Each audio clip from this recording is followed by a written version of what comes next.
It's 1:30 in the morning at this home in Idaho Falls. Time for lounging, watching a little TV, and checking your phone. You would hope that anyone who comes calling at this hour is family or a friend. Not this time. Sit down, boys. Right now. I'm Caspian Shamel, And I'm Isabel Shamel. and we survived a home invasion robbery. We just got home from a date and I was pretty tired and I was just scrolling through my phone, halfway watching the documentary. We went out and did one of those escape rooms, so we were pretty tuckered out from that, ready to relax. And then I just hear a loud bang and the door flies open. I've got a couple of roommates that live downstairs, so having people come in and out at all hours of the night isn't super odd, but I kind of noticed him and I did a double take. Sit down, boys. Right now. I just didn't know what was happening at first. I was just in shock. The intruder orders Caspian to take a seat. Then he turns his attention and his shotgun toward Caspian's fiancée on the couch. I definitely feared for my life whenever I saw that shotgun pointed at me.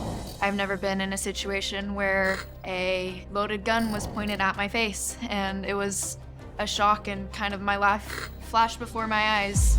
Did you think we would be here? We had to. I don't know. Caspian reacts in a flash, grabbing the shotgun barrel. Instinct kicked in and I wasn't letting go of that shotgun. At that moment, just straight adrenaline, I would say. Caspian knows his fiancée is still in the room. She rolls off the couch. He barks an order. I actually yelled for the roommate, and that was all I could muster out.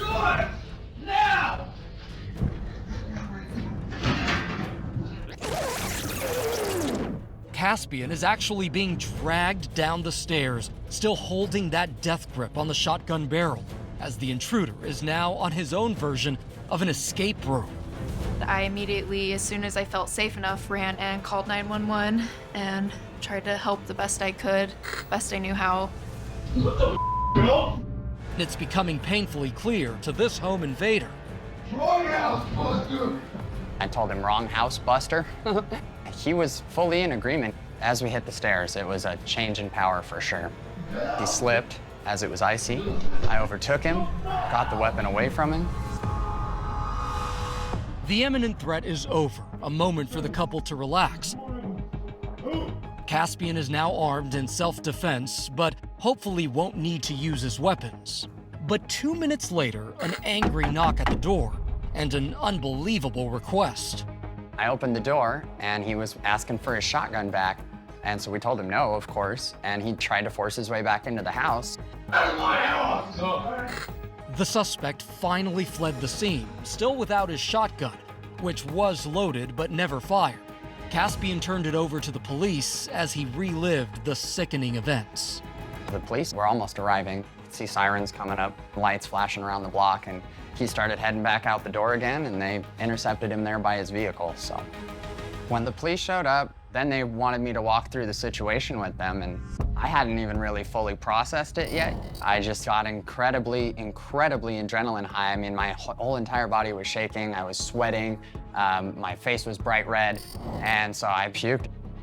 It kind of all washes over you. I mean, when you're in the midst of it, you don't feel any of those things happening. But as soon as it kind of calms down, you're like, holy crap, this is really pretty crazy. I'm just glad that you were there and you were able to take action so quickly. And I felt safe before, but now I feel extra safe. I know that he'll protect me no matter what. And having somebody to go through it with is certainly nice too. Just days before this attack, Caspian and Isabel got engaged. They've since married and tried to move on with their life together. It took me a while to be able to fully sleep without being super paranoid that someone else was gonna break in or something else was gonna happen. Arrested that night was 28-year-old Eddie Walker. He pled guilty to aggravated battery and was sentenced to a maximum of 11 years in prison. The irony of the evening is not lost on these two and serves as an important reminder for all of us. We were watching a true crime documentary when this happened, and now we had to live through it. You know, you watch all those things and you think you know what to do, and then it really happens and you just don't expect it to happen to you. Yeah, we're definitely a lot more on our toes now. A lot more careful.